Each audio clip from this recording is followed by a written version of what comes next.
Okay, welcome everybody. We'll start by paying respects to the shrine and doing the evening chanting, the beginning of the evening chanting in English, which is on page 19 of Chanting Book Volume 1.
Bow.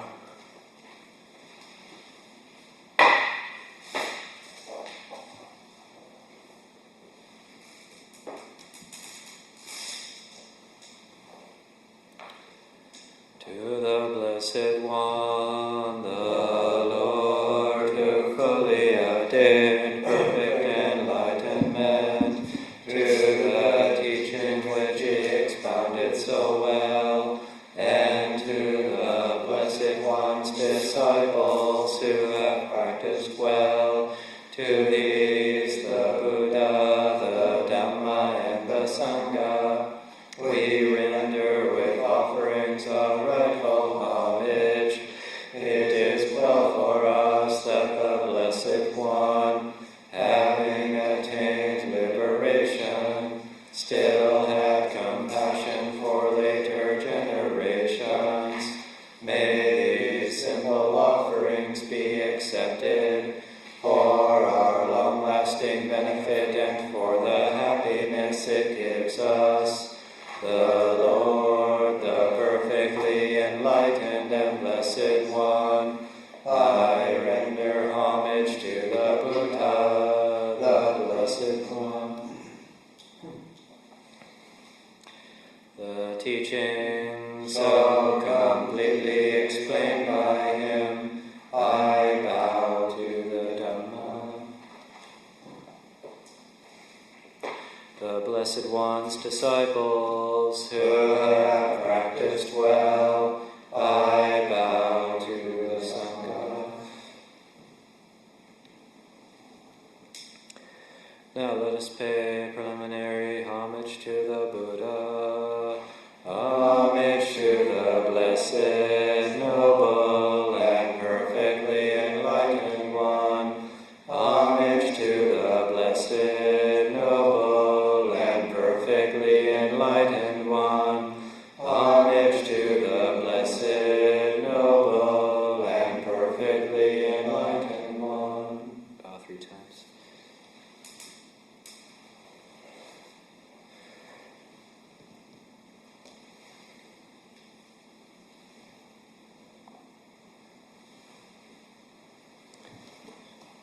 And we'll pay respects to Ampa as well.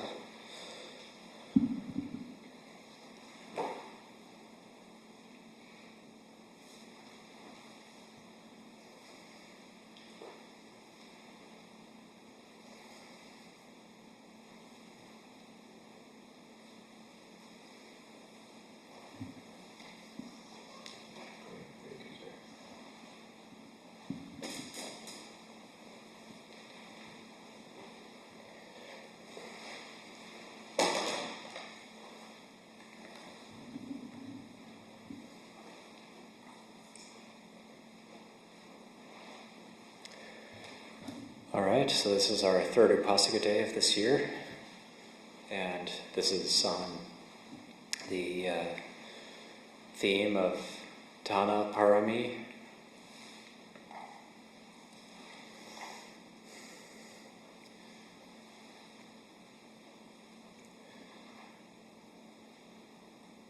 And the various reflections around how to perfect, how to practice with generosity. And there will be some readings that Luang Por will do in the morning, and I'll do some more readings this afternoon around this theme of Dāna and the different forms that Dāna can take. And one of the readings is actually around the 8 great gifts.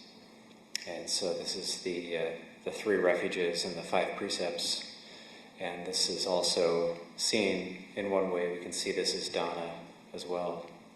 And the Upāsika days are times when Upāsikas have the opportunity to come and redetermine the 3 refuges and the 5 precepts as a framework for one's life.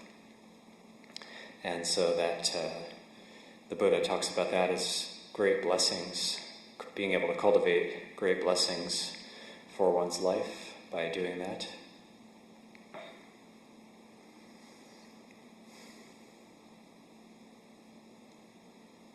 And also the Paramis in general are a really good framework for our practice, because it's not just the sitting and walking meditation, but it's the way we communicate with each other, the kind of aspirations we make for our lives, and so on.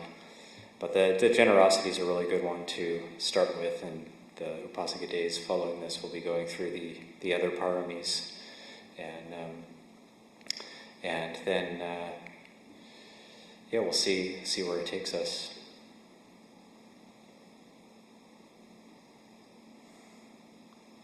Yeah, so just to say welcome to everybody here, and then also online, we've got a few people.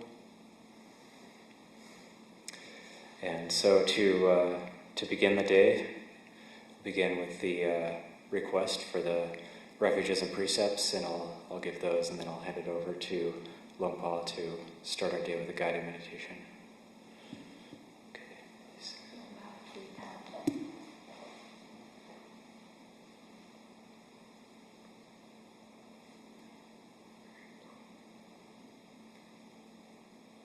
Mayang Hante Tisranena Saha Panca Silani Yajama Dutiyampi Mayang Hante Tisranena Saha Panca Silani Yajama Tatiyampi Mayang Hante Tisranena Saha Panca Silani Yajama.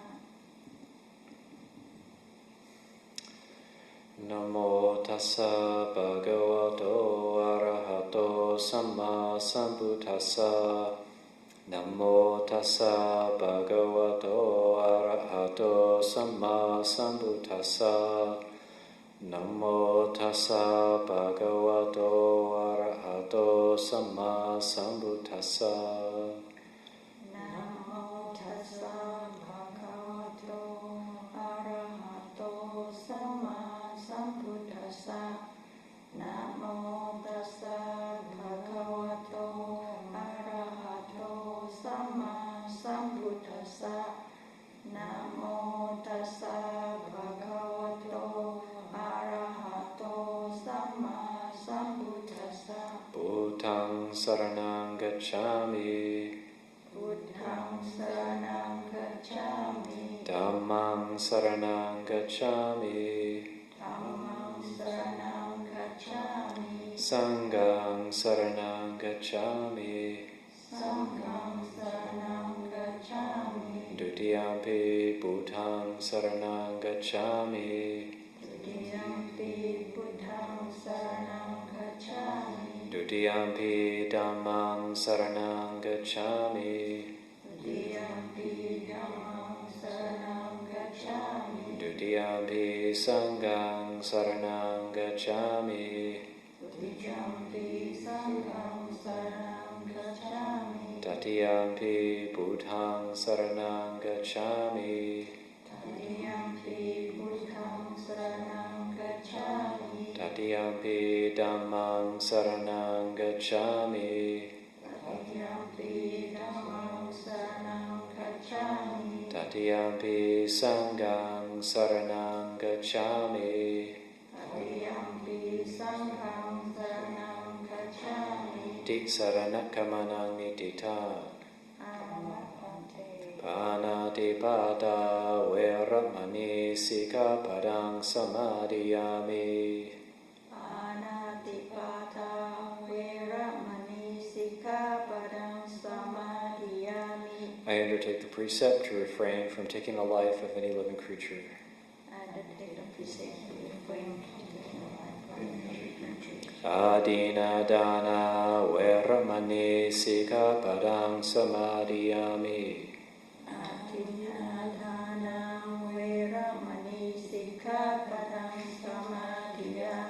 I undertake the precept to refrain from taking that which is not given.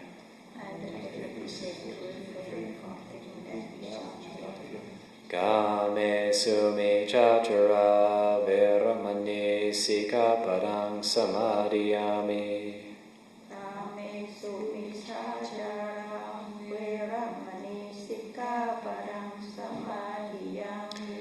I undertake the precept to refrain from sexual misconduct.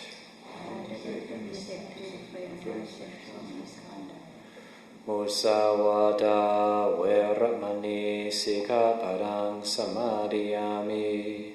Musawada veramani sikapadang samadhiyami. I undertake the precept to refrain from lying. Sura miraya maja pamadatana veramani sikapadang samadhiyami.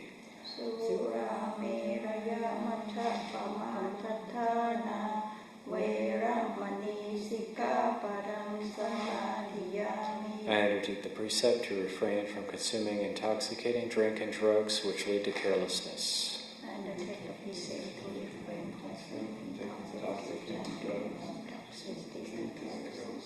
Imani panchasikapadani silena sugatin yante silena boga sampada silena nibutin yanti tasama silang visotaye.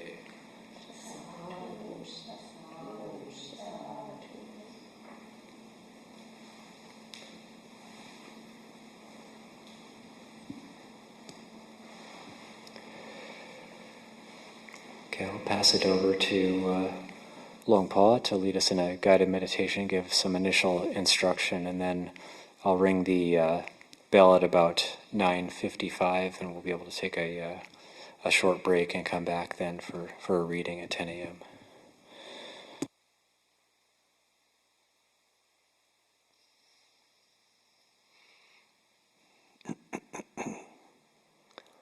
Okay, good morning, everyone. And so it's always nice to start with Course Refuges and Precepts, and then to sit quietly, sort of gather our thoughts for the day, gather our being for the day,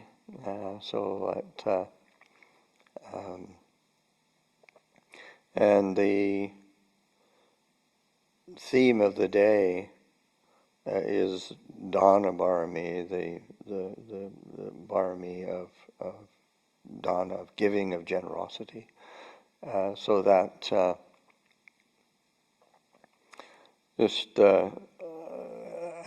these are, I think it's really important to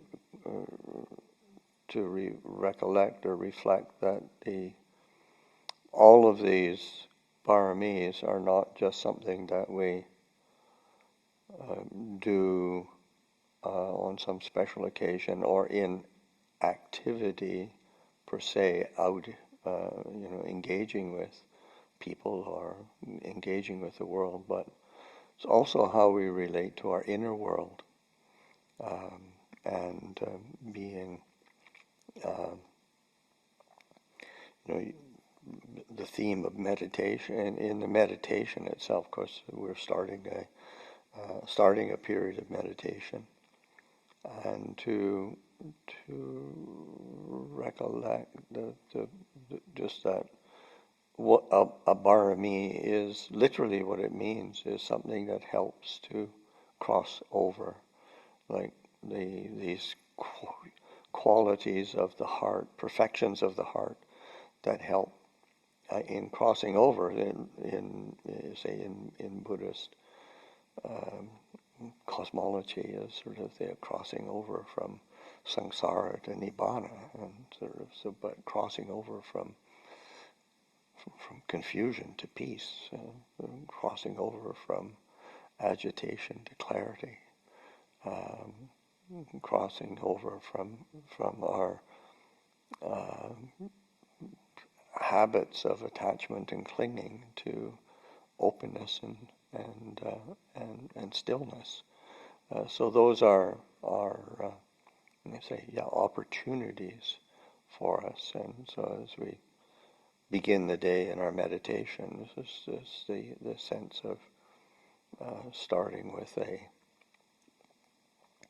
inclining the mind to this interest in shifting attention to crossing over, moving away from that which is obstructive to that which is supportive, moving away from that which is, say, fraught with dukkha, that discontent, dissatisfaction, and crossing over to well-being, happiness. This is not, so often the feeling in the mind is I've got to do this and do that and wait for this long and that long in order to finally feel some kind of ease and comfort. But it's something we can be doing right now, just putting attention onto a feeling of crossing over. So as we begin this Dāna Pāramī of generosity, that is a really rich theme to be exploring. But anyway, just begin by giving oneself the opportunity to sit quietly. Just be generous with yourself, and just recognize, I'm giving myself this opportunity, this permission to sit quietly. I don't have to obsess. I don't have to revert to dullness or confusion. I can give myself some space, some brightness. That's a wonderful gift to be giving. So to pick that up as a theme as we begin the meditation, and take the opportunity to give your body, your mind, a feeling of well-being and peace. And it's a gift you can give. And so that beginning the meditation, pay attention to your posture, whether you're sitting on the floor, or whether you're sitting in a chair, whether you might be ill or in some situation where you're actually lying down, or those, because meditation is all postures, but as we sit here, or whatever posture you're in, really pay attention to the posture, to the body. Give attention to this moment. It's not sort of like trying to squeeze attention out of this present moment. It says give give attention to it. The gift of attention is really, really important. Paying attention to the quality of the say of the posture, and just, again, the sense of giving oneself some relaxation, just relaxing, not the posture is still upright and alert. You're not slumping. You're not crumpling into a lump. But the posture is upright, alert. But it's relaxing. It's softening, and going through the body in your mind with your attention, and relaxing. And relaxing the forehead, relaxing around the eyes, and giving a sense of softness, relaxation around the jaw, just not clenching the jaw, not tightening. It's just alert, keeping the head upright, right balance, not too far forward, not too far back, not leaning to the left or right. There's this quality of just right. And that's an idiom that Ajahn Chah used to use in his teachings and descriptions of practice, of Dhamma, and this sense of how important it is to attend to this kind of quality of just right. There's a quality of balance there, quality of balance, a quality of ease, a quality of alertness. So as we sit, and just paying attention to the breath coming in, and the breath going out. There's no need to really force a particular rhythm, trying to force the in-breath to be long, in-breath to be short, out-breath to be long, out-breath to be just to be attentive to it. Again, a sense of giving the quality of relaxation and ease. And then you pay attention to you allow the breath to fill your whole body.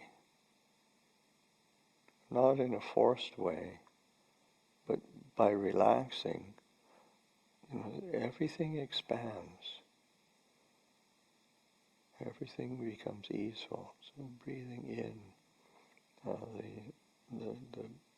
the sensation of pay attention to the sensation of the breath. Feeling it at the tip of the nose, back of the throat,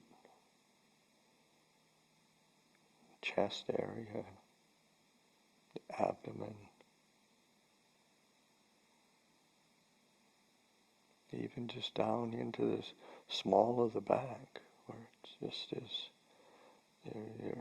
say like energy arising from the base of your spine, because the breath is a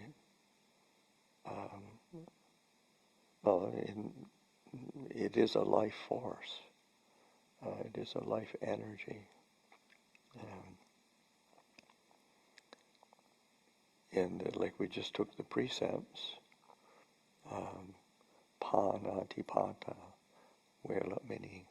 undertake the precept to refrain from taking the life of any living beings. And pana is a living being, and pana is the breath, like anapanasati. mindfulness of breathing. And the breath is the life force. The breath is the life energy. So breathing in is this allowing or giving oneself the opportunity to feel and experience this energy of life. Breathing in, breathing out, just this natural rhythm of the breath. We don't need to force the breath in, don't need to force the breath out. We just give attention to the breath. And in that attention, once it starts to open up into either an alertness, and you have to look after that alertness. Don't be complacent. In the same way that generosity, you don't want to be complacent. You take the opportunity to be generous when you can. Take the opportunity to give when you can. Take the opportunity to be attentive and alert while you can. And we still have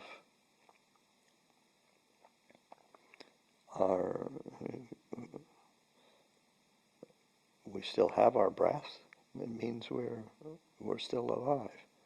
And so we have this opportunity to be present and attentive, alert.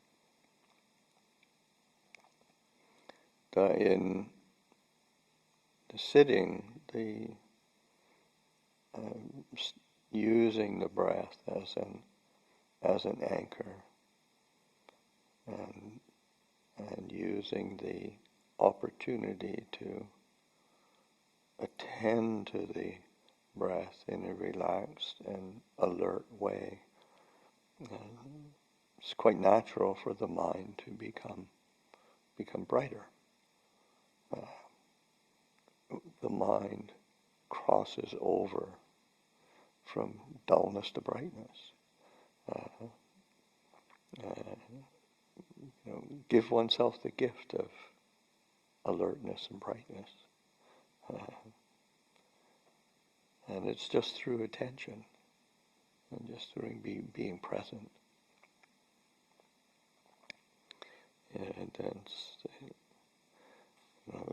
this is one of the qualities of these, say, the Pāramī, and particularly Dāna Pāramī. That sense of because to be generous and to give, there's an opening, an empathy to the heart, and for the mind to be peaceful,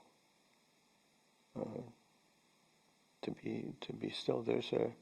There's an openness that is needed.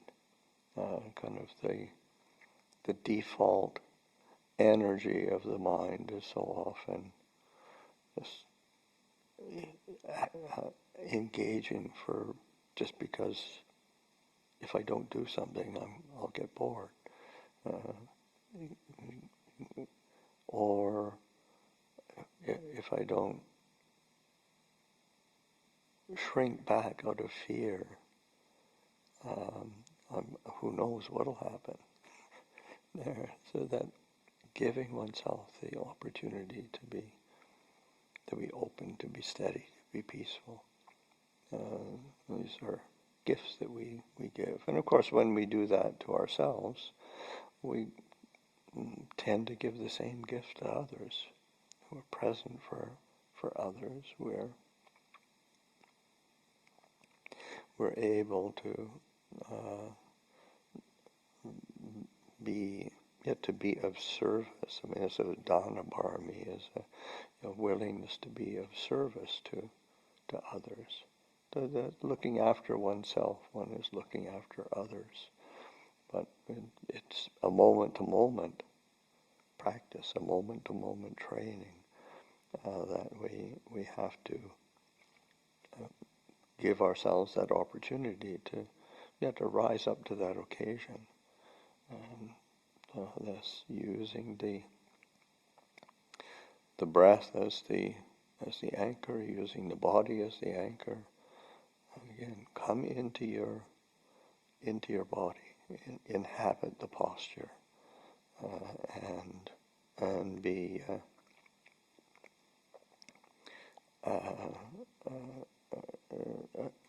attentive. Be willing to be alert. So much of our life is sort of waiting for something to happen, and it's usually something else, not right now, but something else. It's the way the mind works, and so that taking an interest in this present moment, being alert to it, giving oneself to it, giving attention to it. So that this, that's a bit of introduction or a bit of instruction for the meditation. We can sit quietly now, and Yannick will ring the bell in about 15 or 20 minutes.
we'll take a short break and then come back for the reading.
Okay.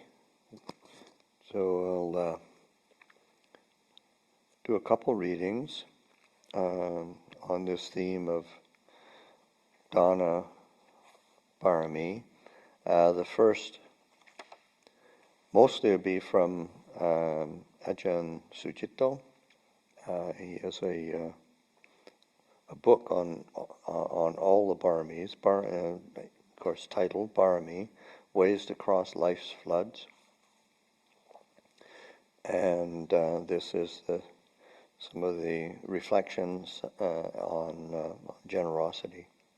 And then I'll finish up with something from the suttas.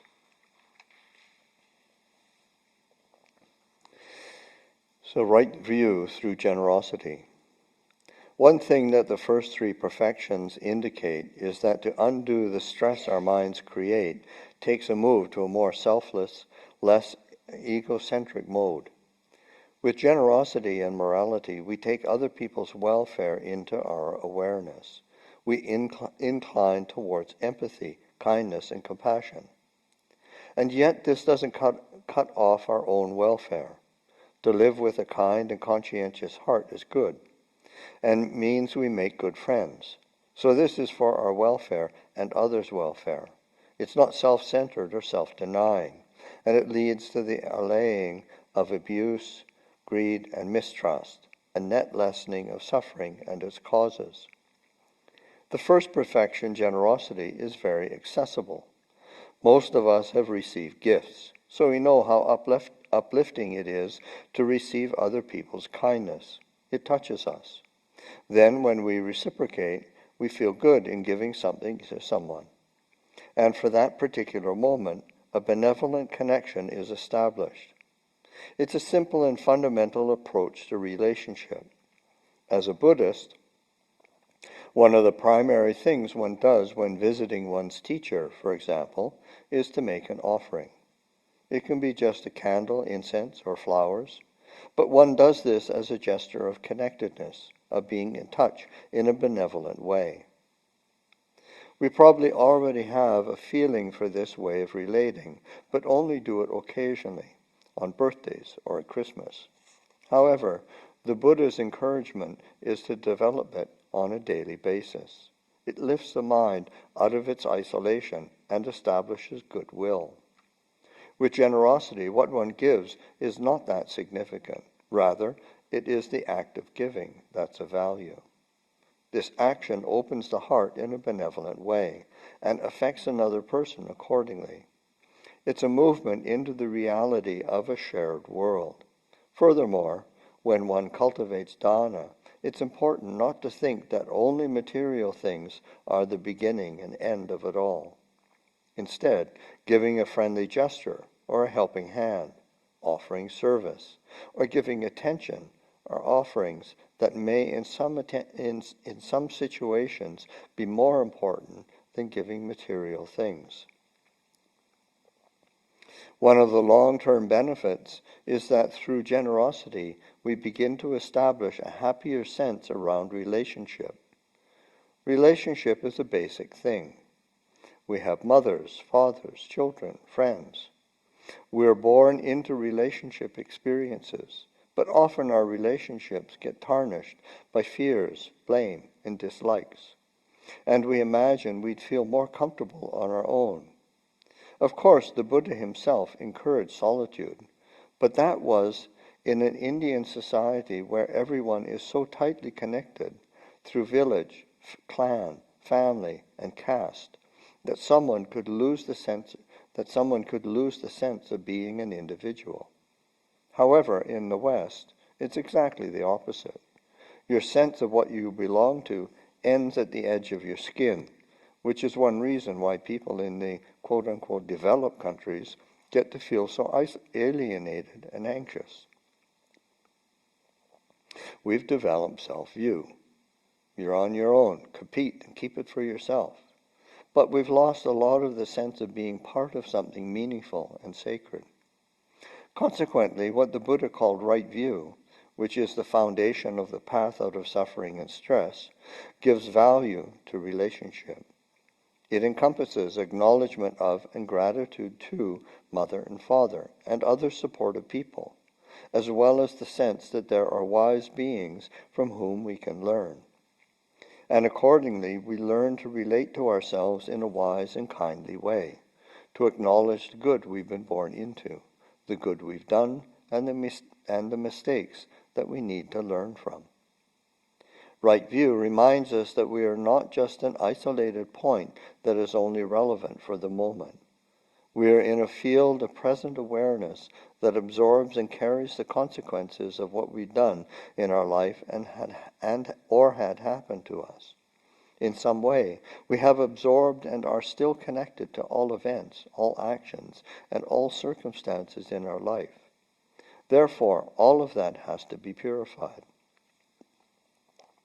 However, it's not the case that you have to go through every event and judge who was right and who to forgive.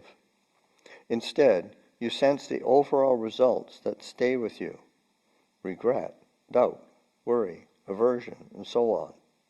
You investigate, open to, and heal those results. This is one of the processes of mind cultivation or meditation, a cleansing and healing of the results of the past through just sustaining awareness of a pain in a wide, kindly, and unhurried way. With such a focus, we're not even trying to fix or understand the past. We try to be with just how it seems now, with that single kind intention. Then even when one is on one's own, one is abiding in this particular field of awareness that is uplifting and aimed at purity of intention. This is a transpersonal awareness in which the mind leaves its shadows and burdens behind. All the perfections lead to that.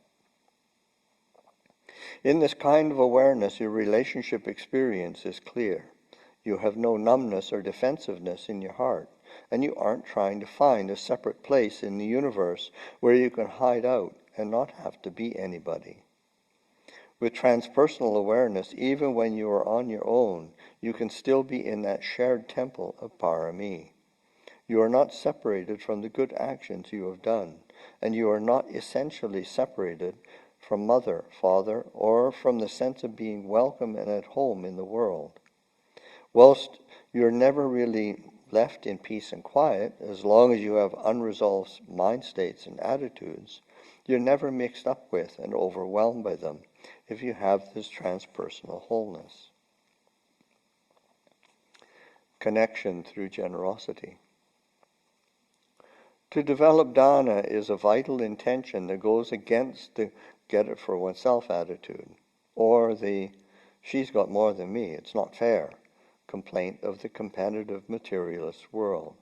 This model, encouraged through Western capitalism, has never been the only way that societies operate.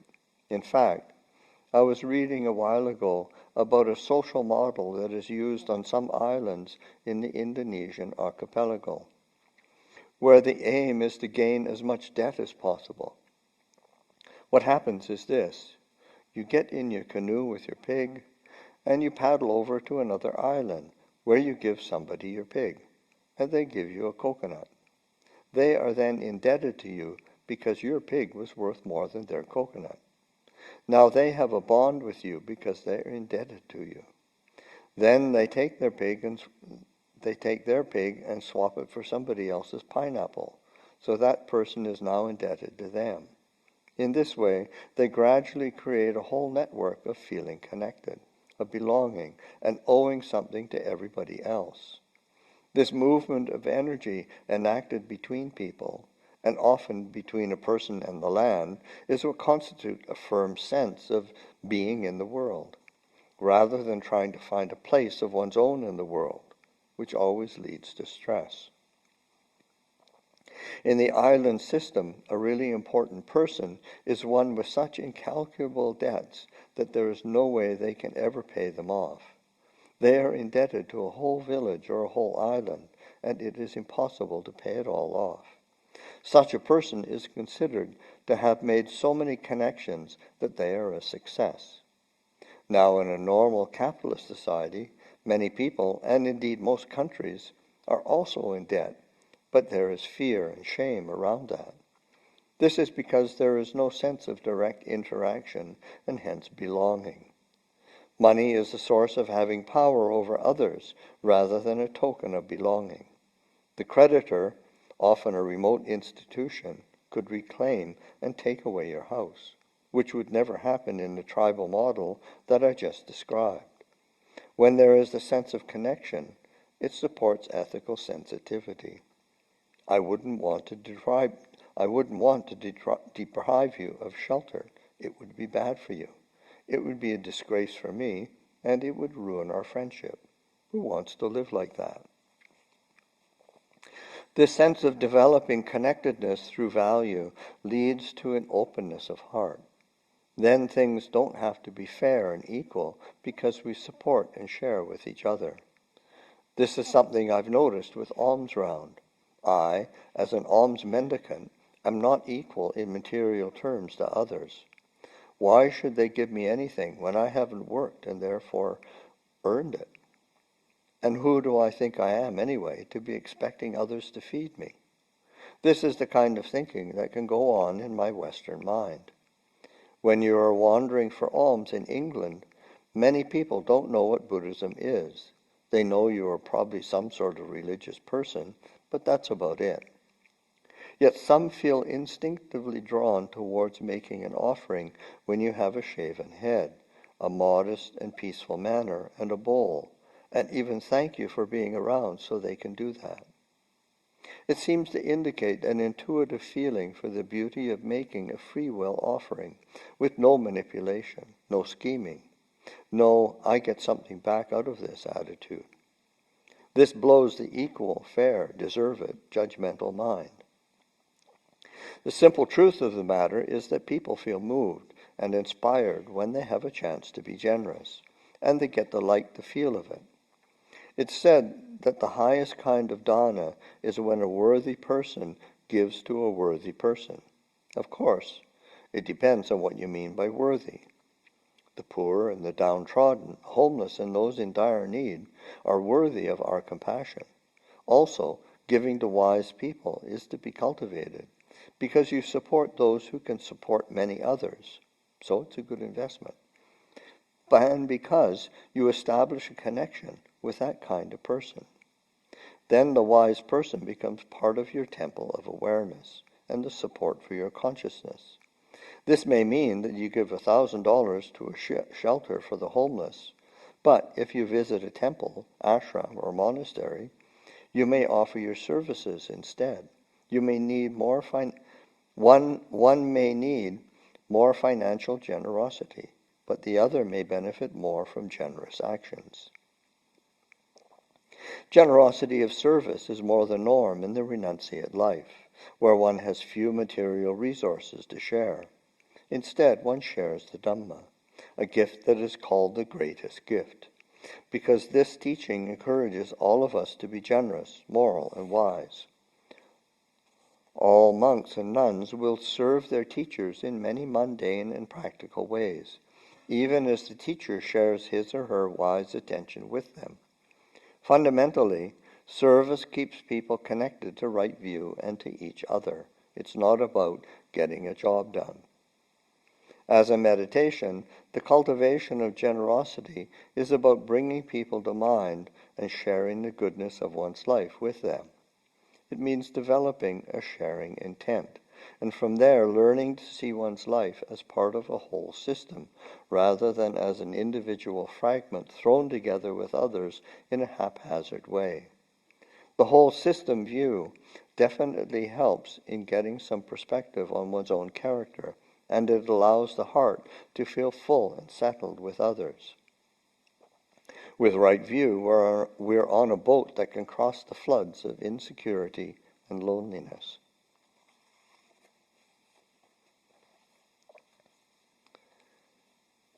And then Ajahn Sujito has some quotes and suggestions on generosity. And the first one is around the recollection of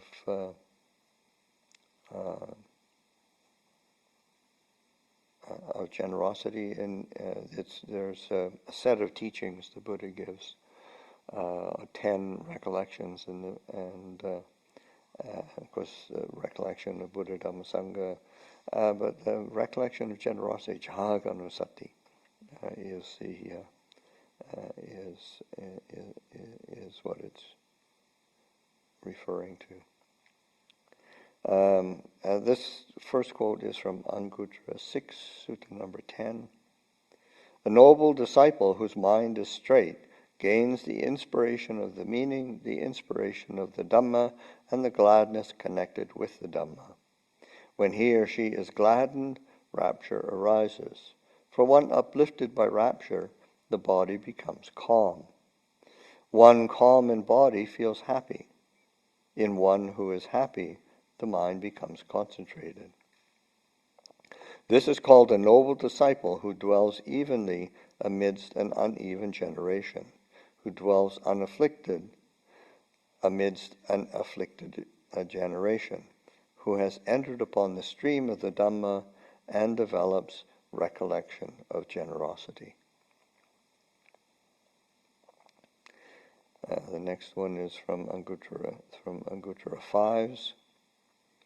No one can enter and abide in the various levels of meditative absorption, nor can one realize stream entry, once return, non-returner, arahantship, that is the 4 stages of enlightenment, without abandoning 5 mindsets. Which 5?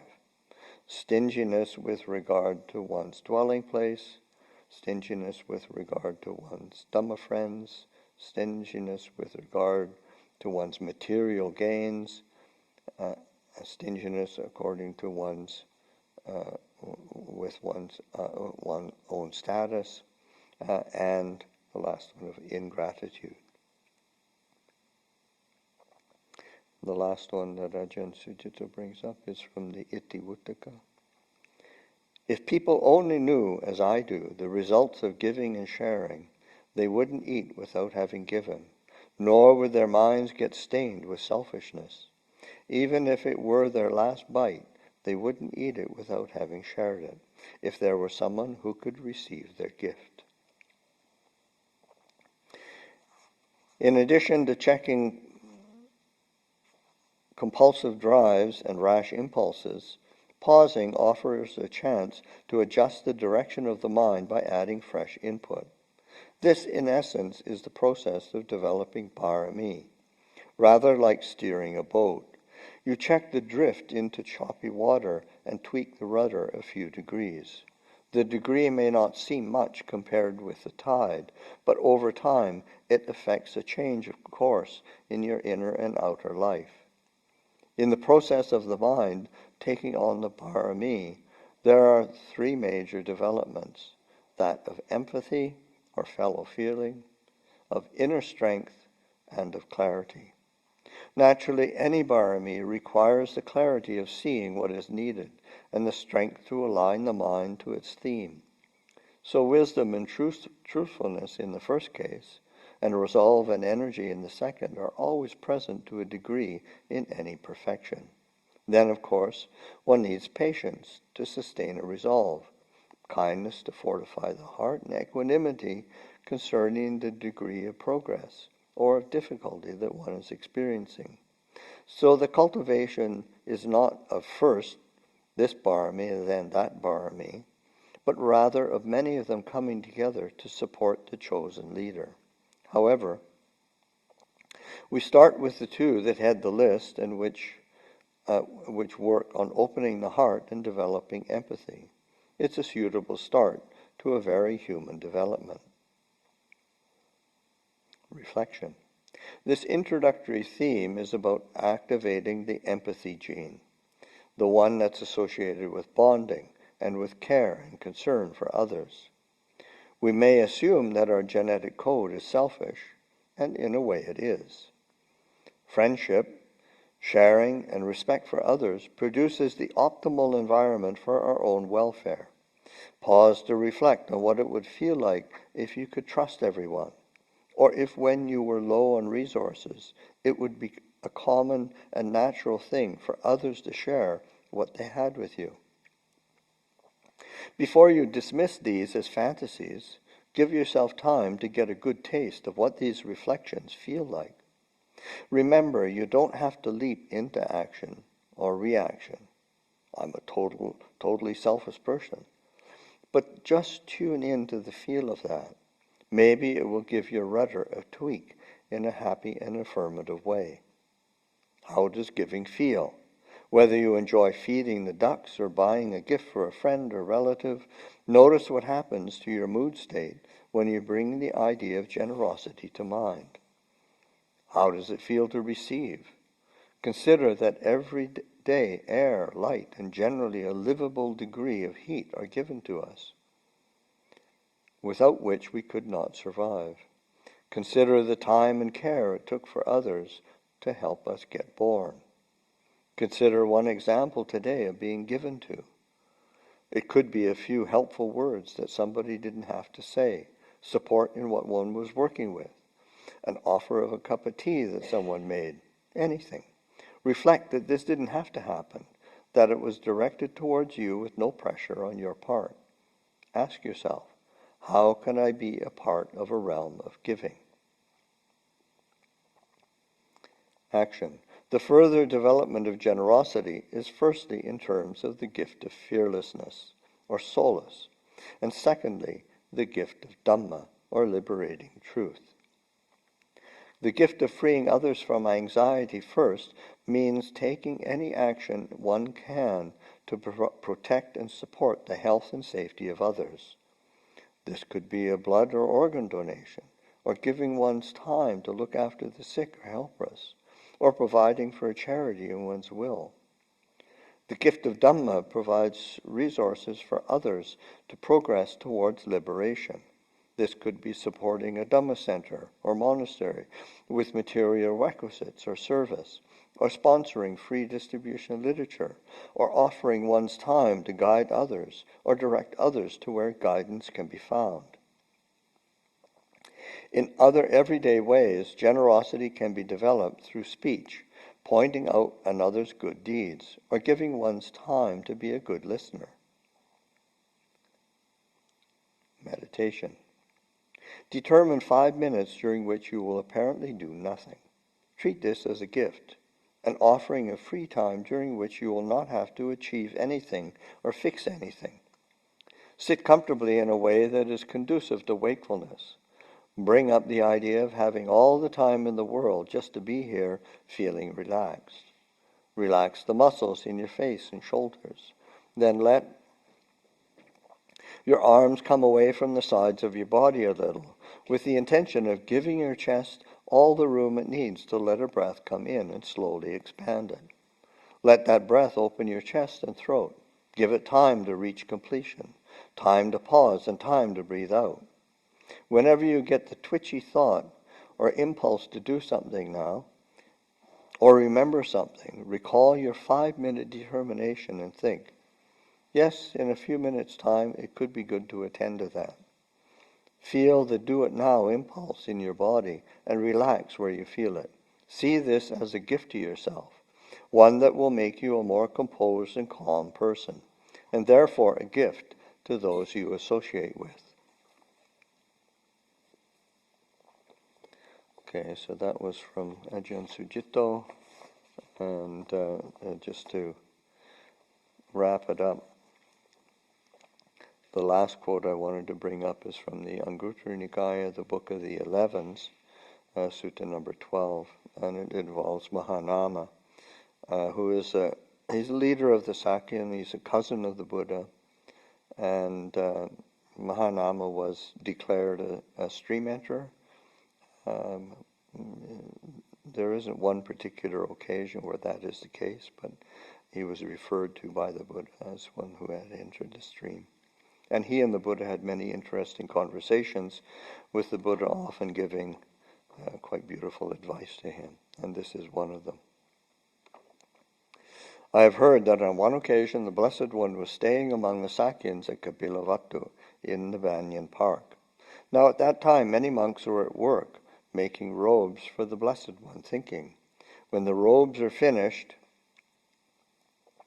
at the end of the 3 months, the Blessed One will set out wandering. Mahanama the Sakyan heard that many monks were at work making robes for the Blessed One, thinking, when the robes are finished at the end of the 3 months, the Blessed One will set out wandering. So he approached the Blessed One, and on arrival, having bowed down, sat to one side. As he was sitting there, he said to the Blessed One, so I've heard many monks are at work making robes, and after the 3 months, the Blessed One is going to set out wandering, so we'll be leaving Kapilavatthu. For those of us living by means of various dwelling places for the mind, by means of which dwelling place should we live? Sort of that is, you can use, how do I prepare myself to be separated from the Buddha's presence? How do I deal with that? What's useful? Excellent, Mahanama, excellent. It is fitting for clansmen like you to approach the Tathagata and ask, for those of us living by means of various dwelling places for the mind, by means of which dwelling place should we live? One who is aroused to practice is one of conviction, not without conviction. One aroused to practice is one with persistence aroused, not lazy. One aroused to practice is one of established mindfulness, not muddled mindfulness. One aroused to practice is centered in concentration, not uncentered. One aroused to practice is discerning, not undiscerning. The Buddha then gives encouragement to direct attention to the 6 recollections. So that's the recollection of the Buddha, recollection of the Dhamma, recollection and of the Sangha, recollection of virtue, and recollection of generosity. And the last is the recollection of the Devas. And there's, as I said, there's a list in the canon of 6 recollections. These are the fundamental ones, and then there's a list I mentioned at the very beginning of there being 10 recollections, and that's a bit of an expanded list. Then anyway, furthermore, there is the case where you recollect your own generosity. It is a great gain for me that, among people overcome with a stain of possessiveness, I live at home, my awareness cleansed of the stain of possessiveness, freely generous, open-handed, delighting in being magnanimous, responsive to requests, delighting in the distribution of alms. At any time when a disciple of the Noble Ones is recollecting generosity, their mind is not overcome with passion, not overcome with aversion, not overcome with delusion. Their minds head straight, based on generosity. When the mind is headed straight, the disciple of the Noble Ones gains a sense of the goal, gains a sense of the Dhamma, gains joy connected with the Dhamma. In one who is joyful, rapture arises. In one who is rapturous, the body grows calm. One whose body is calmed experiences ease. In one at ease, the mind becomes concentrated. Of one who does this, Mahanama, it is said, among those who are out of tune, the disciple of the Noble Ones dwells in tune. Among those who are malicious, he dwells without malice. Having attained the stream of Dhamma, he develops the recollection of generosity. So that's a quote from there.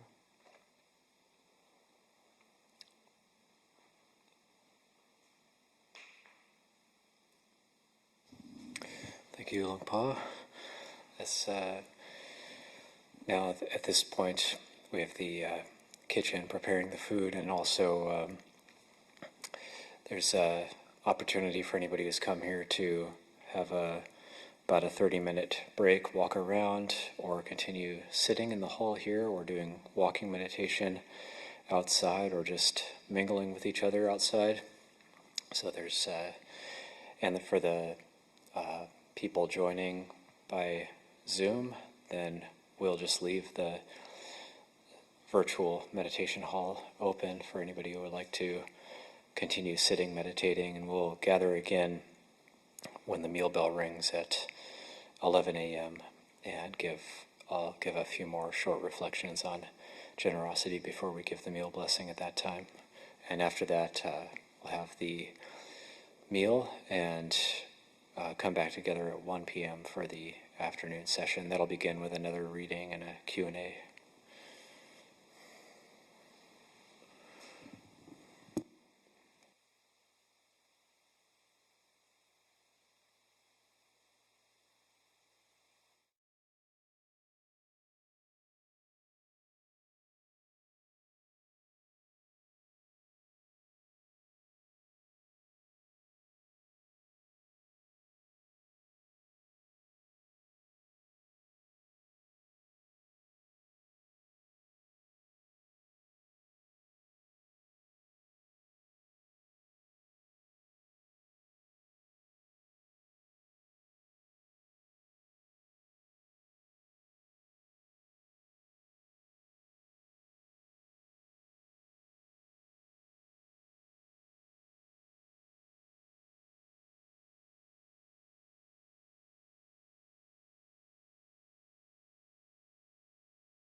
The preparing and offering of food is something that happens here at the monastery every day. And we don't get so much practice with this Sangatana chanting that sometimes the lay people do during large ceremonies. For example, Katina. In a lot of the monasteries in Thailand, it happens on a daily basis. So once the meal bell is rung for today and the food gets offered and everybody's gathered, the Sangha's gathered together, we'll do practice, the Sangadana chanting.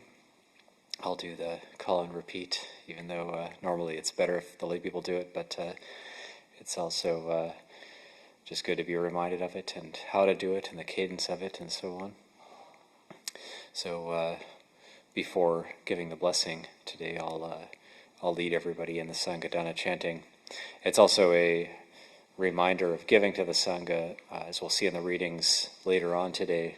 Then the Buddha made it very clear that giving to the Sangha is actually more efficacious than giving even to the Buddha himself. It's considered more merit to give to the Sangha than to give to the Buddha.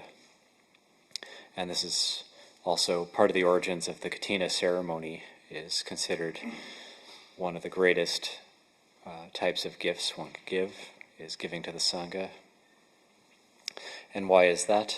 And it's because it's more impersonal. So this stems from the sutta where the Buddha's stepmother, Mahapajapati Gotami, has had cloth woven and wants to offer a special robe to the Buddha. And the Buddha says, Gotami, offer it to the Sangha. And she asks a second and a third time. And then he says, offer it to the Sangha a third time. So a second and a third time the Buddha tells his stepmother, offer it to the Sangha. So he doesn't immediately accept the robe that his stepmother made for him. And then Ananda says, Lord, this Mahapajapati Gotami raised you, and she was so kind to you. Why doesn't the Lord show kindness to her by accepting this robe? And he says, Ananda, I am showing kindness to her by wanting her to make even more merit than giving a robe just to me. If she gives it to the Sangha, it'll be even more meritorious, even more efficacious for her.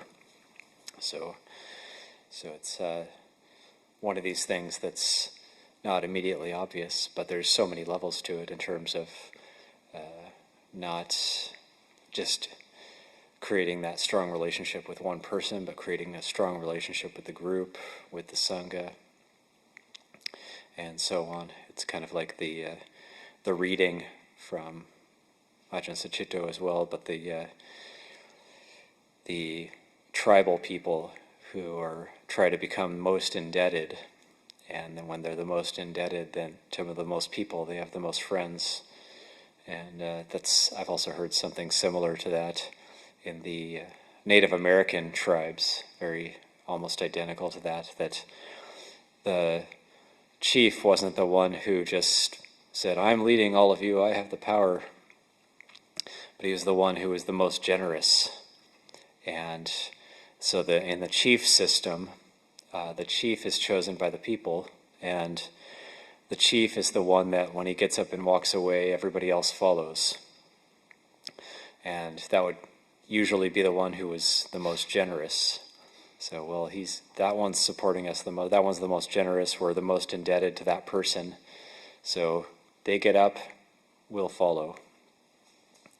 So that's the chief system based on generosity. Also, the previous king of Thailand referred to this as economy of generosity, where everybody gives each other everything. The ideal system would be where everybody gives each other everything. If we see there's a need, we give there where there's that need. Although it takes many other factors for economy of generosity. It's theoretical, but to actually work, it would take many, many other factors, such as sila. There has to be sila for it to work as well. It has to be virtue for it to work.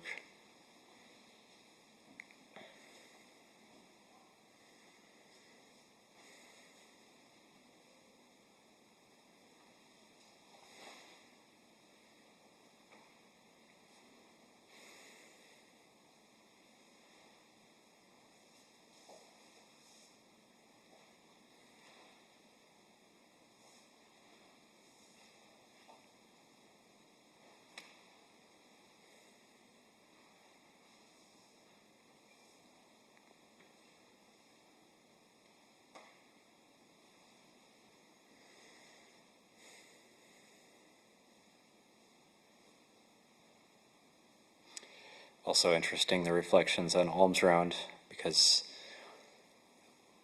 people thanking the monks for making themselves available for gifts. It's almost like a gift. Opening oneself to receive gifts is a type of gift. And there's that mutual indebtedness. So when we receive gifts, we can eat and keep living, keep our practice going.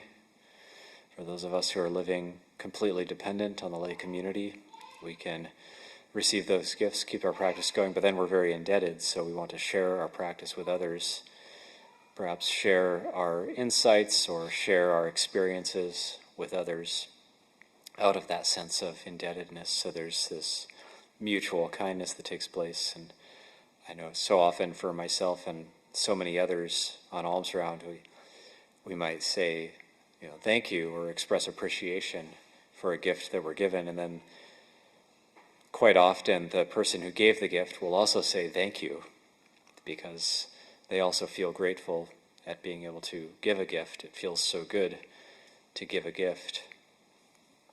Or I remember on Tudong going through the Oregon coast in 2013, then getting taken in by somebody who wanted to offer us lodgings at a Zen resort where they actually had like monk-like kutis and dwelling places.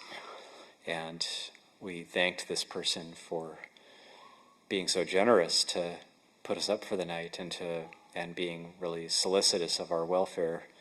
And her response was, and this is someone we'd never met before and who'd never been to the monastery, and she said, "My understanding is that the results of generosity belong to the giver." So, yes, exactly. That's how it works.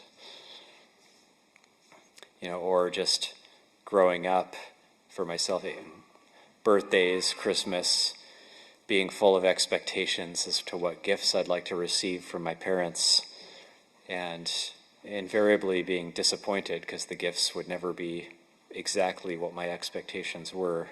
So with those expectations, kind of setting myself up for disappointment. And so there's that kind of excited at the prospect of receiving gifts at birthdays or Christmas, but then also the kind of the disappointment that goes along with that of just not getting exactly what one wants, or getting what one wants, but what didn't have the desired effect of making me permanently happy. And so then going to Thailand and learning that on your birthday you give a gift, So like this Ajahn Siang at Wat Pah Pong, this really energetic work monk, that on his birthday he decided he was going to repaint the entire Dhamma hall by himself, and it ended up being impossible. So, but he had that impetus. It's my birthday. I'm going to repaint the entire hall by myself. So then all the monks ended up helping him, and it was able to get done. But it was quite amazing to see that kind of intention. And the courage as well, and the kind of the audacity of wanting to give a gift that's almost impossible to give, but then others kind of joining in with that gift as well, and everybody enjoying each other's company, enjoying helping out.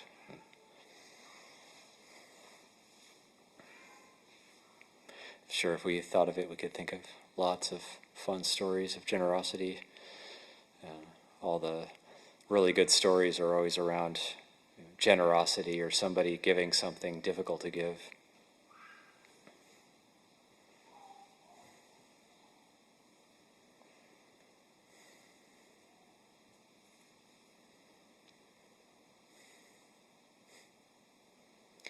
And so the meal bell was rung a few minutes ago, so the bhikkhus are now receiving the food on behalf of the Sangha. Once they return and the Sangha is assembled here, we'll do one of the reasons for doing these Upāsika days is to also help train the Upāsikas, remind them of some of the ceremonies and chants that can be done. So we'll go through the Sangha Dāna chanting together once everybody's back here, and then after that, then the Sangha will give the blessing. And thank you. That's so anybody who wants to follow along, there's a stack of the Sangha chants there. I've made copies, and we'll do it trilingual, Pali, English, and then Thai.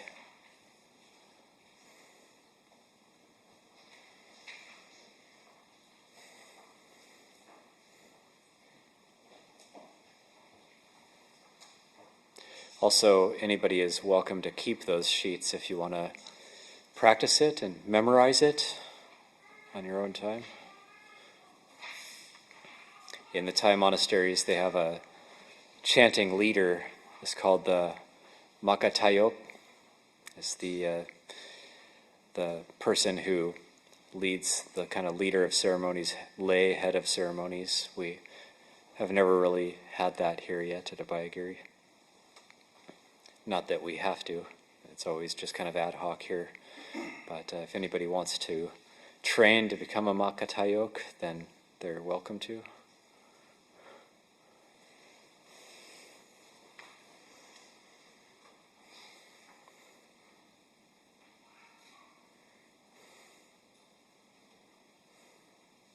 Did I say that correctly? Makatayok? Makatayika. So if you're a female and want to be the leader of ceremonies, then you'd be Makatayika.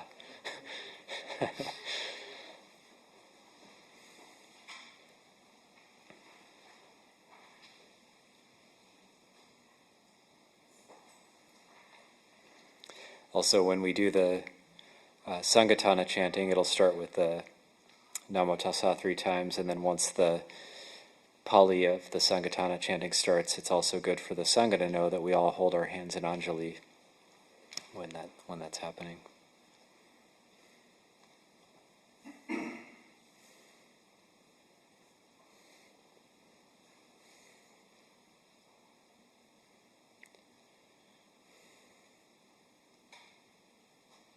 Okay, food's been received, we're all here. Okay. Okay, so we can all do Namo Tassa together, myself and the lay people. So I'm going to pretend I'm the Makatayok, and I'll lead everybody in the ceremony. Namo Tassa Bhagavato Arahato Samma Sambuddhassa.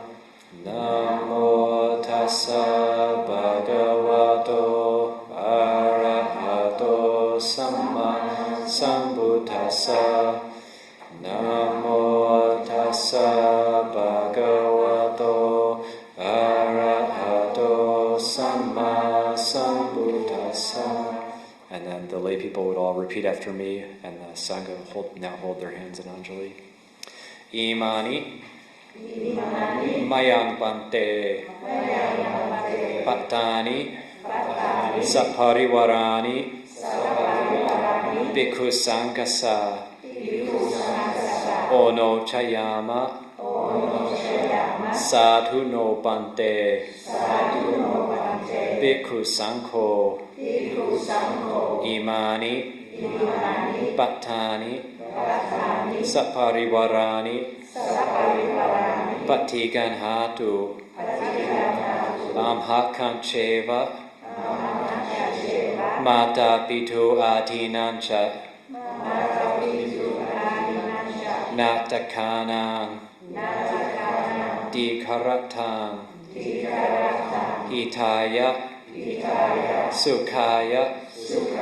May the Venerable Sangha hear me. All of us ask permission to offer food and various requisites to the Sangha. May the Sangha receive these offerings of food and various requisites for our long-lasting welfare on behalf of our relatives,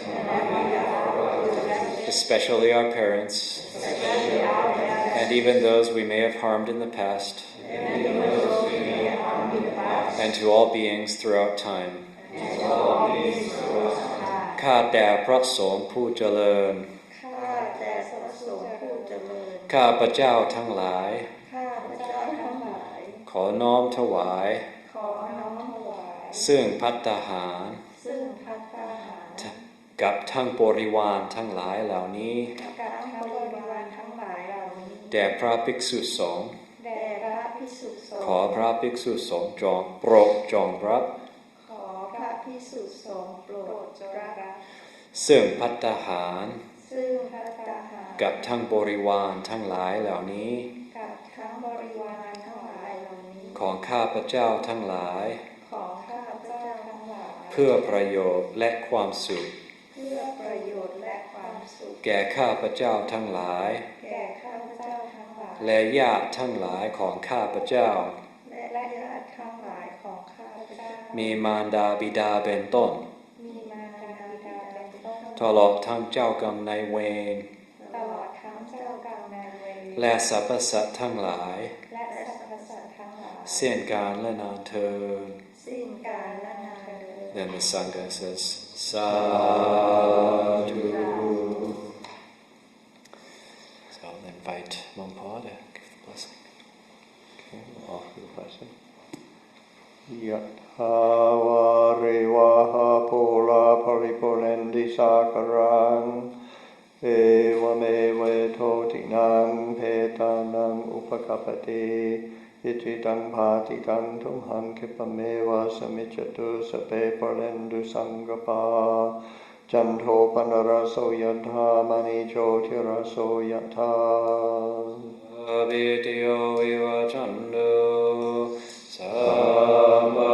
Samarogo vinasatu Mate bhavatangarayo sukidika yuko bhava Abhivadana silisa nichang utapacharino Chataro dhamma vadanti Ayuvano sukhan Palang Bhavatu sapamangalang Rakantu sabba devata Sabba buddha nupavena Saraswati bhavantu te Bhavatu sabba mangalang Rakantu sabba devata Sabba dhamma nupavena Saraswati bhavantu te Bhavatu sabba mangalang Rakantu sabba devata Sabba sangha nupavena Saraswati bhavantu te. So now the Sangha will bow and go out, process out, and fill their bowls with food and go to the dining hall the monks' dining hall to eat, and then everybody else after that is welcome. After the monks get their food after the Sangha, after the last Anagarika gets their food, welcome to partake of the food, and we will reconvene here at 1 p.m. for another reading and a Q&A session.